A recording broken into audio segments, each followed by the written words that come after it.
وَنُنَزِّلُ مِنَ الْقُرْآنِ مَا هُوَ شِفَاءٌ وَرَحْمَةٌ لِّلْمُؤْمِنِينَ وَلَا يَزِيدُ الظَّالِمِينَ إِلَّا خَسَارًا۔ بسم اللہ الرحمن الرحیم۔ السلام علیکم ورحمۃ اللہ وبرکاتہ۔ اللہ کی سلامتی ہو، اللہ کی رحمتیں ہوں، اللہ کی برکتیں ہوں سب گھروں پر، سب گھر والوں پر، پوری امت مسلمہ، انسان، جنات، فرشتے، ساری مخلوقات سب پر، جو دنیا سے جا چکے ان پر بھی اور جو قیامت تک آئیں گے ان پر بھی، آمین آمین۔ قرآن شفا ہے، رحمت ہے مومنوں کے لیے، خسارہ ہے ظالموں کے لیے۔ اب میرا سوال یہ ہے کہ جب ہم قرآن کا مطالعہ کرتے ہیں ہمیں پتہ چلتا ہے کہ بہت ساری قومیں تھیں جن کو وارن کیا گیا، لیکن انہوں نے کبھی بھی اس چیز کو سیریس نہیں لیا اور ان پہ عذاب آیا، سوائے حضرت یونس علیہ السلام کی قوم کے، کہ جب انہوں نے وہ بادل آتے ہوئے دیکھے تو انہوں نے اللہ سے توبہ کی۔ تو وہ کیا چیز تھی ایسی حضرت یونس کی قوم میں کہ وہ جاگ گئی تھی؟ کیونکہ اگر ہم پاکستانی قوم کو اس وقت دیکھیں ابھی بھی سنجیدگی بالکل نہیں ہے، تو وہ کیا چیز تھی ایسی جو ہم اللہ سے مانگیں کہ انفرادی طور پہ تو ہم کر رہے ہیں توبہ، لیکن یہ کہ باقی عوام جو ہے وہ بھی جان جائے اس چیز کے بارے میں۔ دیکھیں بہن، میرا خیال ہے یہ جنگ ہوگی، میرا اپنا ایک اندازہ ہے، اور ویسے میرے پاس جو اطلاعات ہیں وہ بھی ایسی ہیں کہ جس میں لگتا ہے کہ کوئی بڑا واقعہ ہونے جا رہا ہے، کہ شاید وہی صورتحال ہے۔ دیکھیے، جو یونس علیہ السلام کا واقعہ آپ نے بیان کیا، یونس تو گئے اسی لیے تھے کہ قوم نہیں مان رہی، غصے میں بھرا ہوا یونس، اور قوم کہتی رہی کہ نہیں نہیں، یہ تو بارش کے بادل ہیں، فصلیں اگیں گی اور یہ ہوگا یہ ہوگا، اور یونس علیہ السلام سمجھا کہ آخر ایک وقت ایسا آیا، صرف غلطی یونس علیہ السلام کی یہ تھی کہ اللہ کے اشارے کے بغیر، اللہ کے حکم کے بغیر انہوں نے قوم کی جگہ چھوڑ دی تھی، وہ علاقہ چھوڑ دیا تھا، بس یہی غلطی تھی ان کی جس وجہ سے مچھلی کے پیٹ تک پہنچ، باقی ان کا اور کوئی نہیں تھا۔ ان کا کردار بہت زبردست کردار تھا آخری لمحے تک، اسی لیے اللہ نے کہا کہ مایوسی کی حالت میں، غصے کی حالت میں نکلا یونس۔ اس بات کی مایوسی تھی، کچھ مانگ رہا تھا اپنی قوم سے، قوم نہیں دے رہی تھی، اس کی مایوسی تھی۔ لیکن دیکھیں، میں آپ کو ایک اہم بات بتاتا ہوں، وہاں کچھ لوگ موجود تھے جن کی یہ سمجھ میں آ گئی بات، اور ظاہر ہے ان کے کچھ کردار ہوں گے، کردار ہوتا ہے جو ایک دفعہ یو ٹرن ہوتا ہے، وہ کردار سے ہوتا ہے۔ تو انہوں نے جب یہ دیکھا کہ بادل تو کھڑے ہوئے ہیں، باری بھی نہیں برس رہی، اور یونس چلے گئے ہیں، ان کے اندر وہ احساس بیدار ہوا، یہ وہ لیڈرشپ، انہوں نے لوگوں کو سمجھایا۔ جو یونس علیہ السلام کے ہاتھوں کام نہیں ہوا، وہ ان لوگوں کے ہاتھوں ہوا جو اسی قوم کا حصہ تھے، انہی میں کے تھے۔ وہ اٹھ کے کھڑے ہوئے، وہ لوگوں میں گئے، لوگوں کو تیار کیا، سمجھایا، اور اللہ کی قدرت، اللہ کی رحمت، اللہ کا پیار، ان کی جو کوشش تھی اللہ نے قبول فرما لی۔ نبی کے مقابلے میں ان کی کوشش کو اللہ نے قبول کر لیا، اور اس کے بعد وہ قوم جو ہے وہ ایک میدان میں نکل پڑی، اور انہوں نے استغفار کی، لنگڑے، لولے، اندھے، بیمار چارپائیوں پہ ڈال کے سب کو لے آئے تھے، جذبے بیدار ہو گئے تھے، سب آ گئے تھے،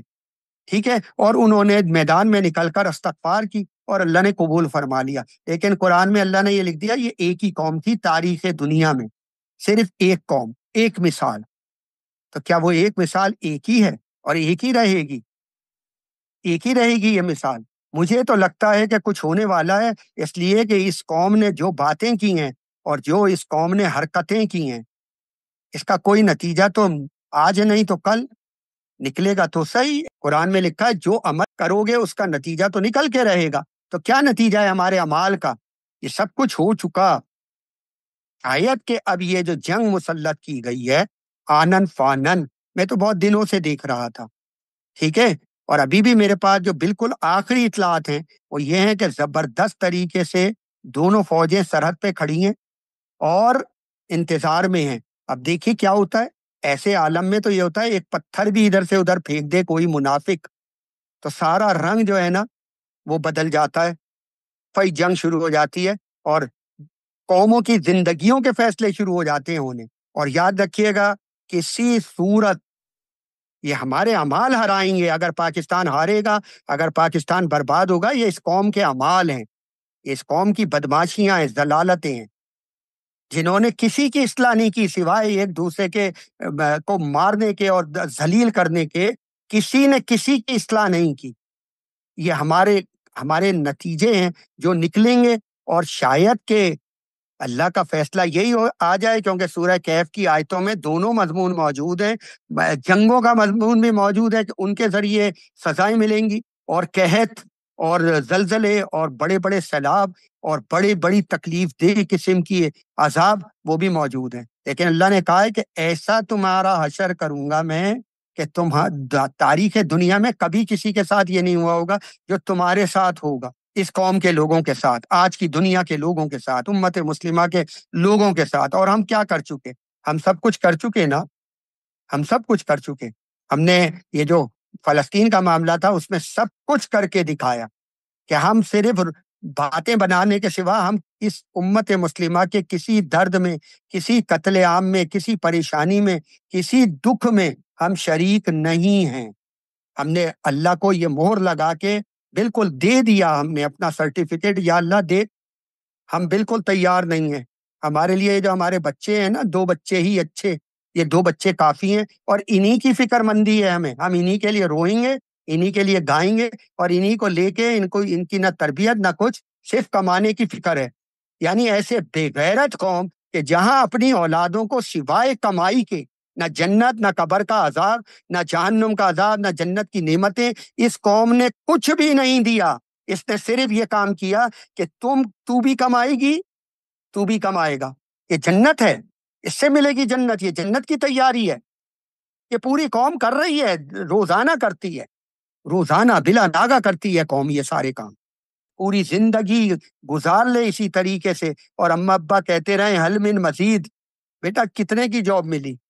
بیٹا تم وہاں چلے جاؤ کینیڈا، وہاں کچھ جابیں نکلی ہیں، اپلائی کرو۔ صرف یہی باتیں کرنے کی ہیں ماں باپ کی، کوئی قبر کا عذاب نہیں، کوئی اللہ کی رضا کی فکر مندی نہیں، کوئی جنت کی نعمتیں نہیں، یہ باتیں نہیں ہیں کرنے کی، یہ نہیں ہے مستقبل ہمارا، یہ سوچیں ہیں اس قوم کی، کیونکہ قرآن سے دور کیا۔ اسی لیے تو مولانا نے کہا کہ سمجھ کے قرآن جو پڑھے گا وہ کافر ہو جائے گا۔ سورہ قمر پڑھ کے دیکھ لیجئے، اس کے بعد اس مولوی نے یہ کہا قرآن کو مت پڑھنا سمجھ کر کافر ہو جاؤ گے۔ تو اللہ رب کچھ اور کہہ رہا ہے، یہ ملا کچھ اور کہہ رہا ہے، لیکن ہمارا تو جنازہ بھی نہیں اٹھتا اس ملا کے بغیر، یہی پڑھائے گا نماز جنازہ، منافق۔ تو آپ نے جب ان منافقوں کے ہاتھ میں دے دیا اپنے آپ کو، اپنی اولادوں کو اسکول کالجوں کے حوالے کر دیا، تو بچا کیا؟ تو بہرحال میں اس لیے کہہ رہا ہوں انقلاب لانے کی ضرورت ہے، سوچ بدلیے، اسکول میں پڑھائیے، لیکن اپنے گھر سے اتنا مضبوط کیجیے اپنی اولاد کو، اتنا قرآن والا بنائیے کہ ساری دنیا آپ کے بچوں کو بگاڑے اور جہنم میں لے جانے کی تیار کے لیے کوشش کرے، لیکن آپ کا بچہ جہنم کی طرف ایک قدم اٹھانے والا نہ ہو، نہ جھوٹا ہو، نہ چور ہو، نہ بے ایمان ہو،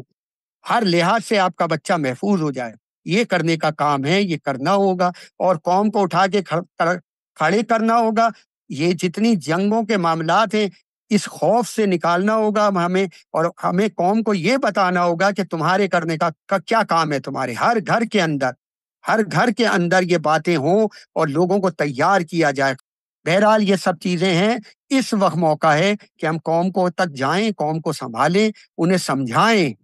اور ان کو جو حقیقت حال ہے قرآن کی زبان، اس کے ذریعے ہم ان کو وہ پیغام دیں کہ قرآن کیا کہتا ہے۔ قرآن یہ کہہ رہا ہے کہ تمہاری بقا کا راستہ یہ ہے۔ اگر ہم یہ نہیں کر سکے اور ہم قوم کو نہیں اٹھا سکے، قرآن سے نہیں جوڑ سکے، تو پھر انتظار کیجیے، یہ تو کسی لمحے بھی شروع ہو جائے گا معاملہ، سوتے میں یا جاگتے میں۔ وَنُنَزِّلُ مِنَ الْقُرْآنِ مَا هُوَ شِفَاءٌ وَرَحْمَةٌ لِّلْمُؤْمِنِينَ وَلَا يَزِيدُ الظَّالِمِينَ إِلَّا خَسَارًا۔